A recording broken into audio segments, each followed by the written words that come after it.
nafashe indege kandi iyo ndege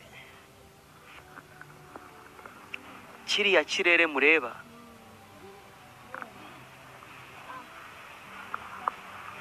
kigiye kuberamo ibintu bitatu.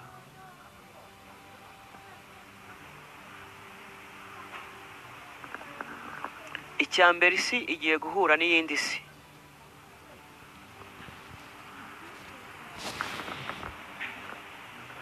kandi abana bagiye kuvuka igihe kitageze.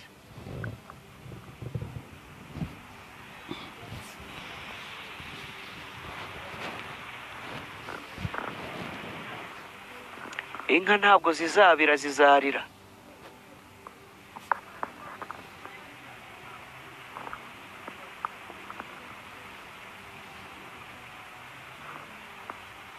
abami b'isi ntibazasangira, bazasara.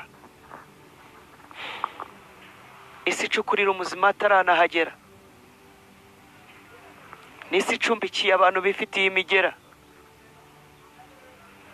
n'isi isoroma ahitabi byigasarura ahitahinze. n'isi aho amarira y'imfubyi ashoka buri munsi asaba akawunga agahatwa igipfunsi. turi mu isi ya rwonahuye bagatoye ugapfa nk'igikona. n'isi y'imiturirwa igoswe n'ibiturika. n'isi y'impinja zuzuye agahinda zisigaye zivukira amezi kurira. babwire ngo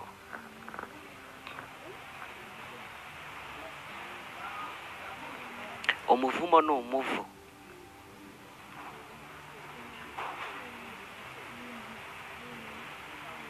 kandi gupfa upfuna usenga si umuco.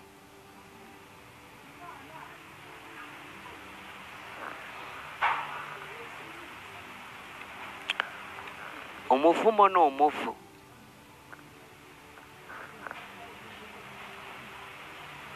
kandi gupfa upfuna usenga si umuco.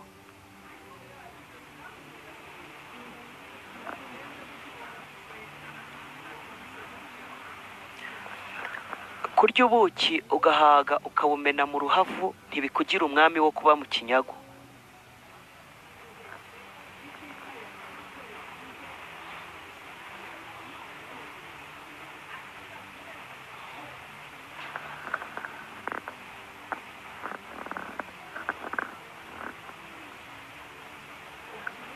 kandi uyu muyaga w'ubwawo urarahira, uravuga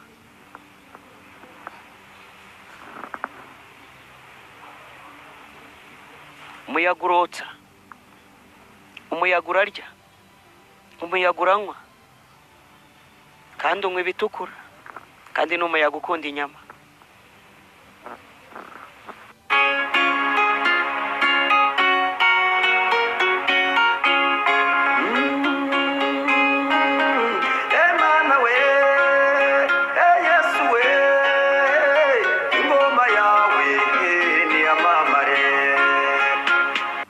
tubasuhuze kandi tubifurize amahoro y'Imana, umugisha Imana itanga ubane namwe mwese mudukurikiye. Ushobora kudukurikiye ubabaye, ushobora kudukurikiye mu bibazo bitandukanye, ariko kurira kwararira umuntu mu gitondo impundu zikavuga.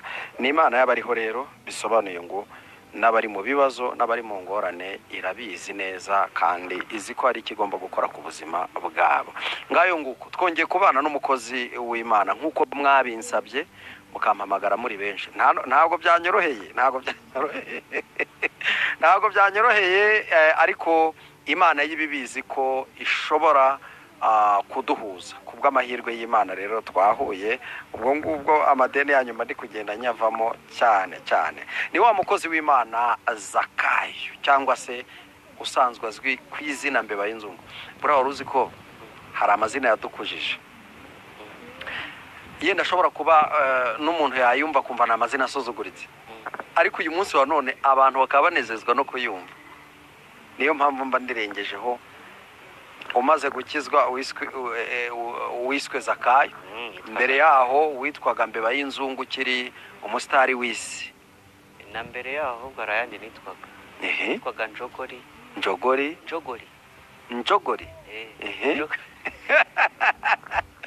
Njogori nyine narifite amatwi matoya. yego noneho udutwi rero mwarimu yajya azafata yajya gukubita urushyi agafata ubusa. yego nari injogori. Ikindi nibuka marume yajyaga anyita nyambo y'igihanga. ubwo yarebaga umutwe mfite akareba n'inka twari dufite akavuga ati shati uri nyambo y'igihanga, akabihuza n'ukuri.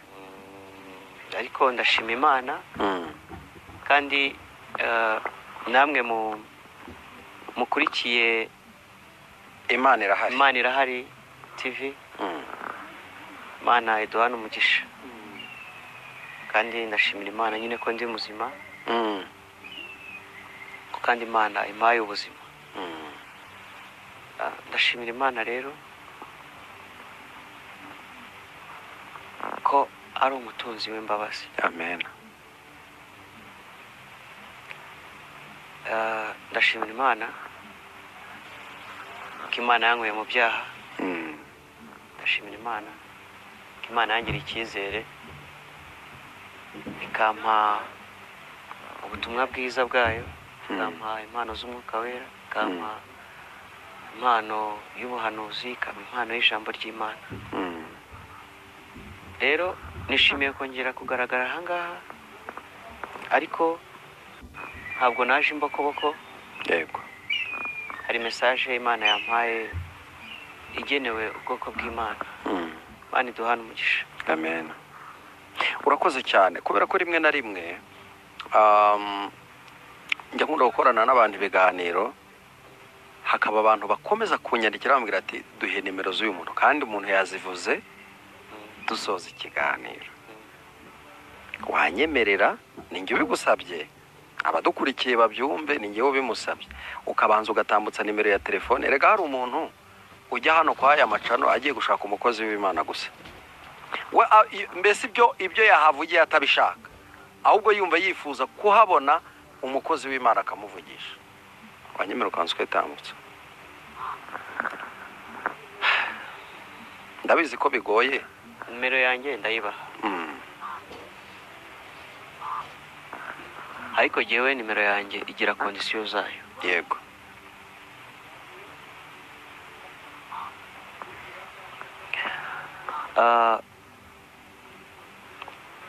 icyambere nuko gusenga sinemera abantu bagurisha impano z'umwuka wera. yego ntago mbyemera. icya kabiri, ntago nkunda umuntu umpamagara ambwira ngo nsengera ngo mbarizenga amakuru Imana ivuze ngo iki, ko kubera abantu bagiye babivanga. Imana abantu bamaze kuyigira nka soniteke, umuntu aba yumva yaguhamagara ngo yumve ngo amakuru Imana ivuga kuri icyo kintu. iyo umpamagaye umbwira icyo kintu mpita nkukupa, kandi nimero yawe ya telefone mpita nyiboroka. yego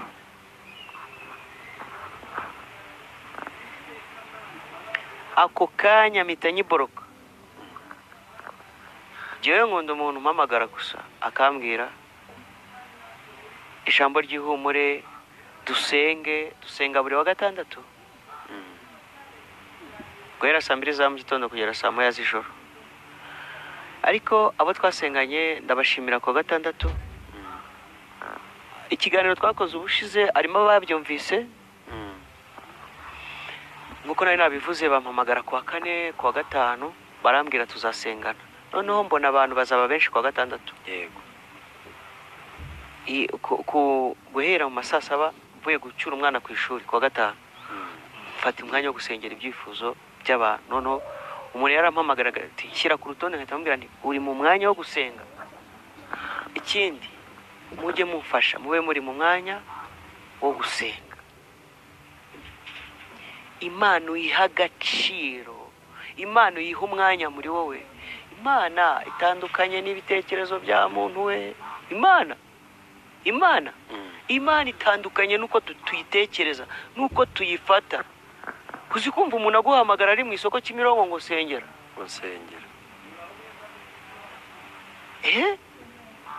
wowe uzi ko uri umubyeyi ufite abana ntabwo bararyama, niba abana aryamye bakaba bakibyuka, kuki ushaka ko ngusengera umwana ari kuririra muri telefone ucira urusinga?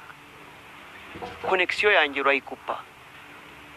umuntu hari igihe mba ndi gusengera umuntu nagiriye ubuntu, Imana nawe yamugiriye ubuntu Imana igatangira nko kunyereka amazina ya se n'ibiki, namubwira ngo ngo ni papa, ni papa, umwana akabaririye muri telefone. umwanya uha Imana ni uwuhe? Niba uzi kuri mu rugendo, ikomereza urugendo. Afazari wanyandikira icyifuzo, kuko ngira amasengesho mu minsi isanzwe, ngira amasengesho guhera 2:30 kugera 5:40 mba ndi mu rugano. Sinduvuze mutazarusangamo, ariko mba ndi mu rugano ndi gusenga, ko ni nk'ikiraka Imana yampaye. Yego. Kuva banyiba moto yanjye ndatega bisanzwe. Buri ikintu cyose uzi ko ikintu kiba kubera impamvu.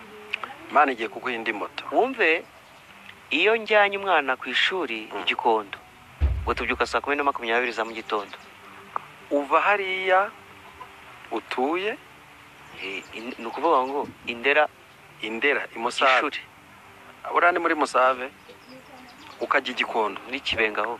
Yesu we. Noneho 10:20 tukagerayo nka 9:20.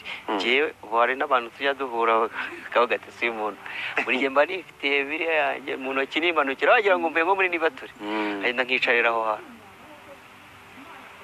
Ariko nabonye ko Imana iteye ubwoba. Ejo bundi Imana yohereje umuntu nicariye hariya. Yego. Ama message yanjye Imana irahambaye kweli. So rero ubwo nari mbivugiye icyo kintu, mujye mumamagara nyine dusenge gusa, nta bindi. Niko bimeze. Amafaranga uzayagira nutanayagira, Imana izitwa Imana. Imodoka uzazitunga nutazitunga, Imana izitwa Imana. Uzaheka abana nutabaheka, Imana izitwa Imana. Icyo Imana ishaka ni ubugingo bwacu. Hanyuma ni 0788367445. Hanyuma Imana iduhana umugisha. Urakoze cyane. Ijambo rero nariguhariye kugira ngo utugezeho message Imana yaguhaye kutugezaho, kuko cyane dukunda guhura ari uko ufite message ugiye gutambutsa.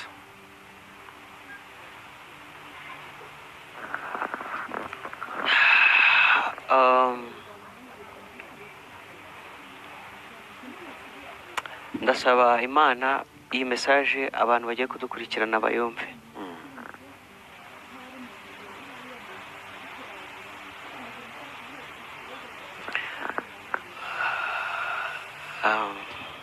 Imana yambwiye ijambo, dusomere niba bitakugoye.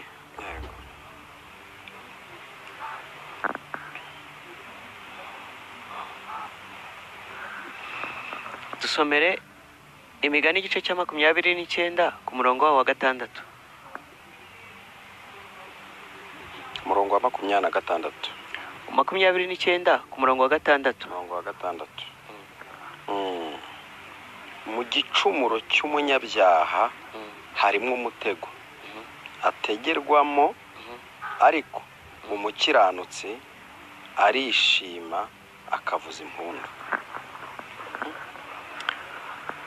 Mu gicumuro cy'umunyabyaha harimo umutego ategewemo, ariko umukiranutsi arishima akavuza impundu. Imana yambwiye ngo nze mbabwire iryo jambo.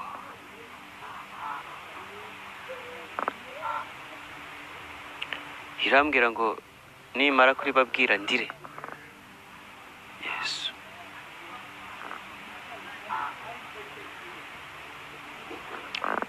Kandi amarira amanuke.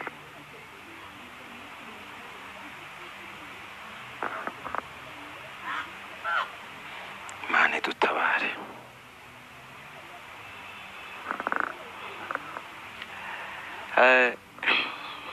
Iryo jambo yambwiye ngo nze ndisome ndivuge, hanyuma ndire.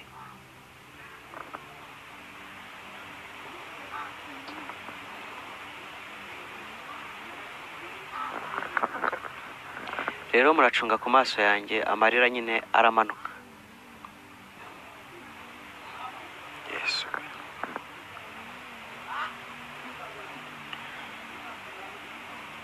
kandi agomba gutemba.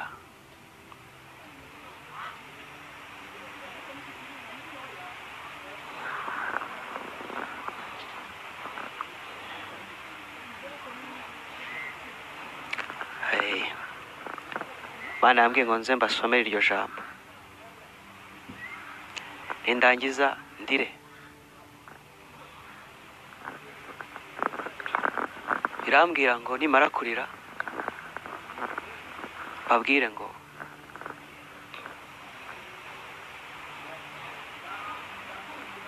umuvumo ni umuvu,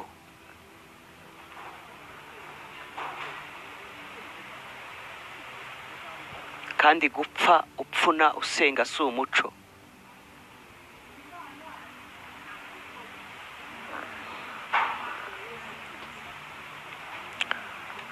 Umuvumo ni umuvu,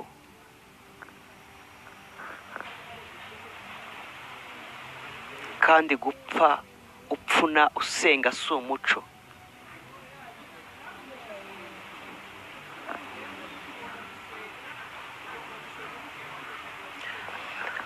Kurya ubuki ugahaga ukabumena mu ruhavu ntibikugira umwami wo kuba mu kinyagu.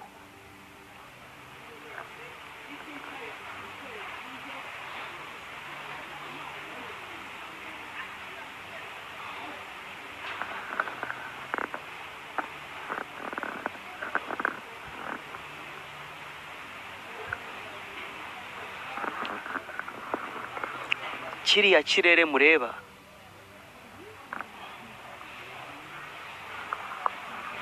kigiye kuberamo ibintu bitatu.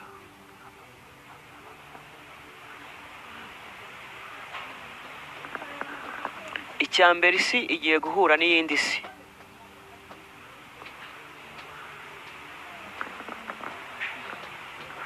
Kandi abana bagiye kuvuka igihe kitageze.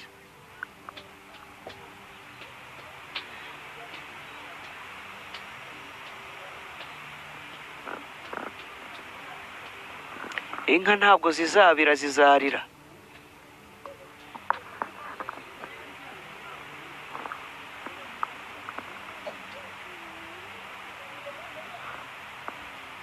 Abami b'isi ntibazasangira, bazasara.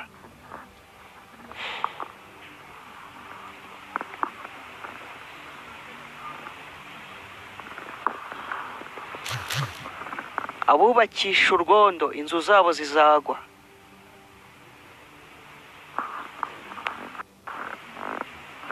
Abatiye amababa yo kugurukisha, ayo mababa yanyu azahunguka.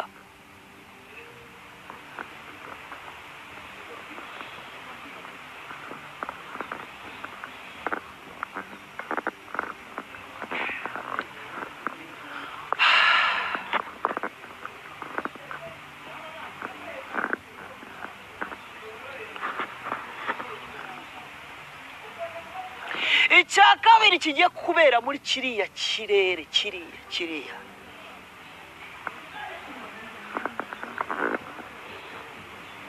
umuyaga wabuze ubwihisho.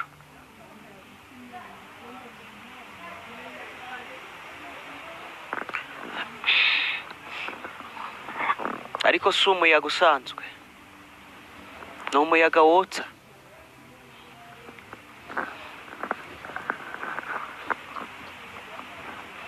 Kandi uyu muyaga ubwawo urarahira, uravuga.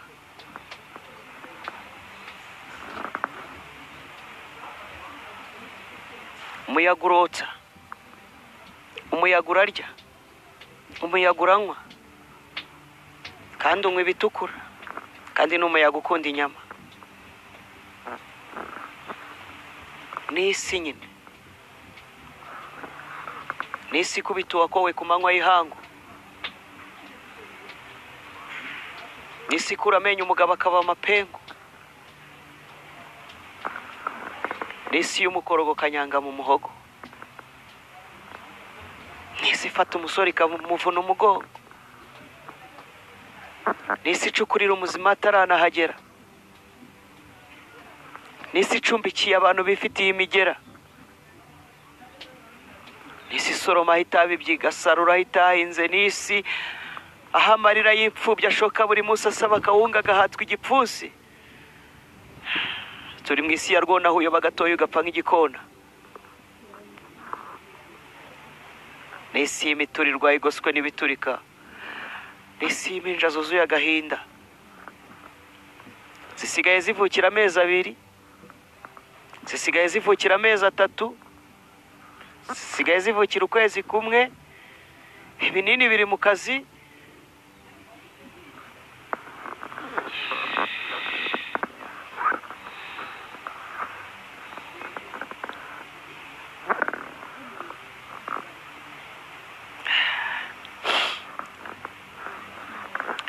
None se izi mpinja ko muri kuzisamuza akanwa k'ibikona, mwebwe ko igihe kibasamiye kandi kigiye kubashoreza kurenza ku kanwa k'ibikona, ko mwahawe uburenganzira, mwahawe rugari.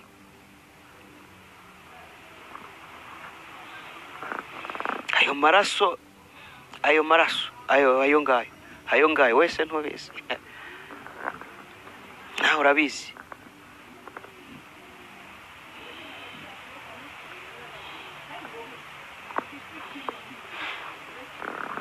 Hanyuma wowe uzihisha hehe ko umuyaga ukokeje?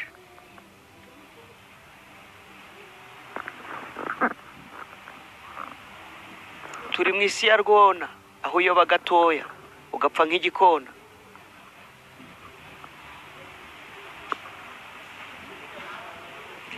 Ntabwo nzi umurima uri koneramo uwo ari wo, nta nubwo nzi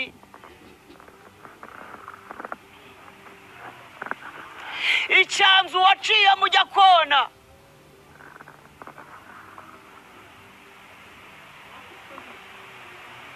Ariko icyo nzi cyo nuko umuzima mubi arutwa n'umuzimu, kandi abazima babi bari gushibuka nk'urwiri mu murima. Niyo mpamvu ikiri kiguri guhabwa intebe, ikibi mukagiheka, ikibi mukagisiga, ikibi mukagihereza, intebe ikicara. Reka ndababaye.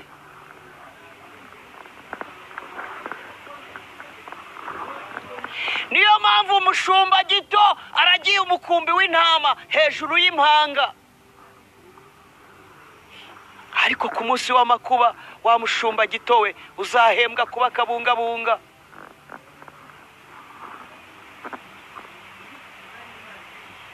Ebi wa mushumba kazi we gito nguri pasiteri,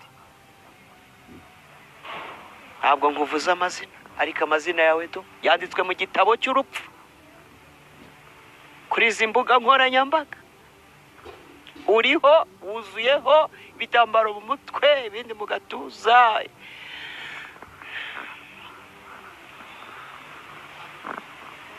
Ariko kuko ugoswe n'abazima babi, nabo baragukomera amashyi,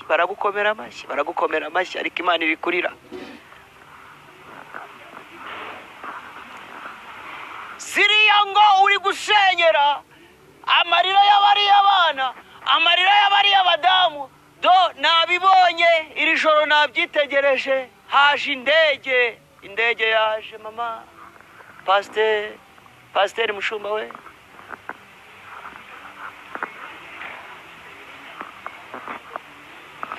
Haje indege, kandi iyo ndege yagendaga ifata abagenzi ku nzira. Nayibonye.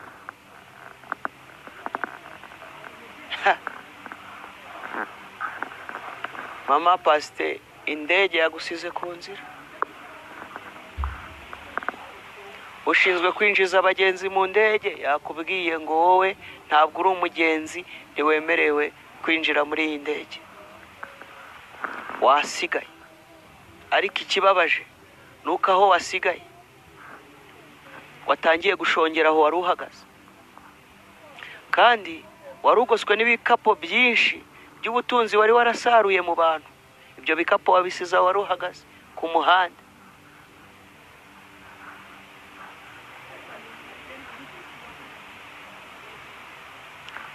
Watumwe kubohora imbohe, ubuzi ibiryo ushima amano.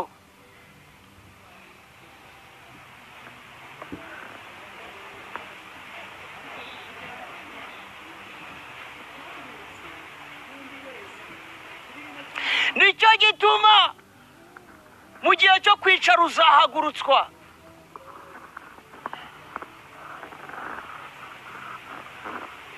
Mu gihe cyo kugenda Imana izakugarura. Mu gihe cyo kurya uzicwa n'inzara. Mu gihe cyo kumvwa amatwi azazibwa. Mu gihe cyo kuguruka amababa yawe bazayaca.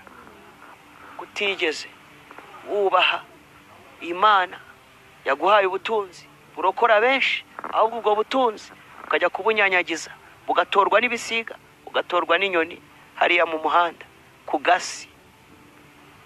None izina ry'Uwiteka riri gutukwa mu bapagani ku bwawe.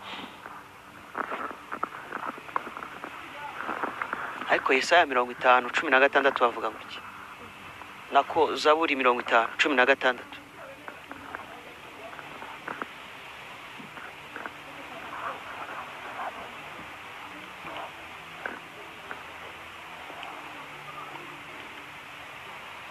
ariko umunyabyaha Imana iramubaza iti, umunyabyaha Imana iramubaza iti, wiruhiriza iki kuvuga amategeko yanjye? Urarushwa n'iki uza kwirirwa usakuza? Ugashyira isezerano ryanjye mu kanwa kawe.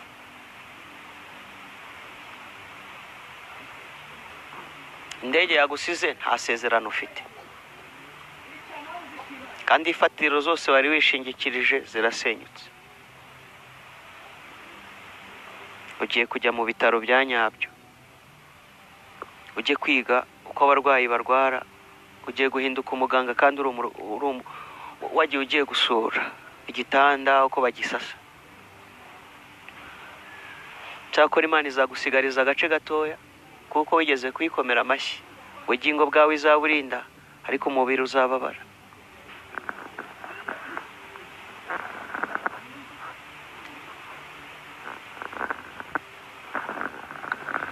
Imana yambwiye mbabwire, mbwira ubwoko bwayo cyangwa se ababasha kumva imvugo yayo,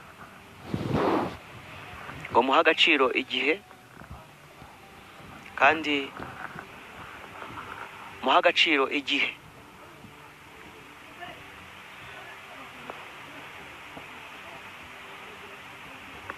Mwihutire kumva kandi mutinde kuvuga. Eragira ijambo twasomye, uyu ni Salomo. Uyu ni Salomo wahawe ubwenge n'Imana, kandi ubu bwenge Imana yamuhaye bwari ubwenge buhagije. Imana rero amubwiye ngo nugera muri kiriya gihugu nabahaye ukabona wicaye ku ntebe, niko yabwiraga Abisirayeli mu butayu, muramenye hari ayandi mahanga yasigayeyo igihe mwe mwajyaga kuzana Yakobo mukamuzana mu gihugu cya Egiputa, aho muzahasanga Abanyakanani, hari Abahivi, hari Abayebusi, hari musirinde ntimuzabashakemo, nzababera Imana. Imana ikomeza igenda ibabwira. Uzi impamvu? Iyo bivanga nabo Imana yangaga ko imitima yabo ihinduka, bagakomeza gukorera ibyo bigirwamana, bagatangira kujya kwa bamwe, amen, bagatangira kuzana. Salomo wa Cyima yakoze ikintu cyababaje Imana, niwe mwami wa Isirayeli. Erega no bisi ifite abami bari kuriza Imana. Yasubiye mu Egiputa, arabanza ajya kuzana umukobwa wa Farawo, amwinjiza ku butaka bw'isezerano. Dufite akaga k'abavuga butumwa, k'abahanuzi bari kujya kuzana za karandezi wabo bakazinjiza mu itorero ry'Imana. Imana yambwiye ngo mbabaze ngo mwe mwatumwe nande, ko muhanura mu izina ry'Uwiteka? Uwiteka ninde? Mwahuriye hehe? Avuga ate? Muramuzi? Niyo mpamvu YouTube ku bahanuzi, ku bavuga butumwa haciyemo umweyo. Ku rubuga rwa YouTube na ba nyiri macano, muri kwandikaho ngo mwuzuze, mukandikaho ngo kandi uzi ko ikiganiro wagiteguriye muri Ararume, ikindi wagikoreye hari, ukirirwa ubutabuta n'agakamera ukandikaho ngo umwami mukorera aje kubahemba. umucanga n'umunyu bigiye gutandukana, umwotsi n'igicu bigiye gutandukana, umutini na voka bigiye gutandukana, umwembe na voka bigiye gutandukana, igitovu n'intobo bigiye gutandukana, urutoryi n'intobo nabyo bigiye gutandukana, pasiparume n'urwiri bigiye gutandukana. Abantu bagiye kumenya Imana neza, Imana igiye gushyiraho umurongo neza. Nuza kubika ngo rusake igiye kubika ibyiwe yumvamo aho ndagupepeye, intebe wari wicayemo ntabwo wari uyikwiriye, cyakora hari ikindi cyicaro bagiye kukwicazamo. Salomo ntiyashirwa, abagiye mu basidonikazi azanyemo abadamu, agiye mu bamoni azanamo abadamu, agiye mu bamowabukazi azanyemo abadamu, agiye mu bamori azanyemo abadamu. Imana iri mu ijuru iramureba, irabyihorera, iricecekera, kuko irabizi ko mu gicumuro cy'umunyabyaha aho niho hari umutego ategewemo. Bukeye abadamu be, ntabwo nzi abadamu ufite uko bangana, sinzi abagabo washatse mushumba uko bangana, ariko ni benshi, barenze umwe, babiri, batatu, bane, kandi uri umushumba pe. Ntabwo nzi ubusambanyi ufite uko bungana, ariko ubwo wasambanye bwose ni bwinshi, kandi ibyo byose niwe wabanje kujya gukomanga. Ntabwo nzi abantu maze kuroga uko bangana, ariko niwe wafashe fondasiyo yo kubanza kujya mu Egiputa kujya kuzana umukobwa wa Farawo. Abantu mugira n'umutima, ariko usambanye bwa mbere uri pasiterikazi, usambanye bwa kabiri uri pasiterikazi, usambanye bwa gatatu, usambanye bwa kane, yewe n'impamyabumenyi, noneho ugiye kuba potere.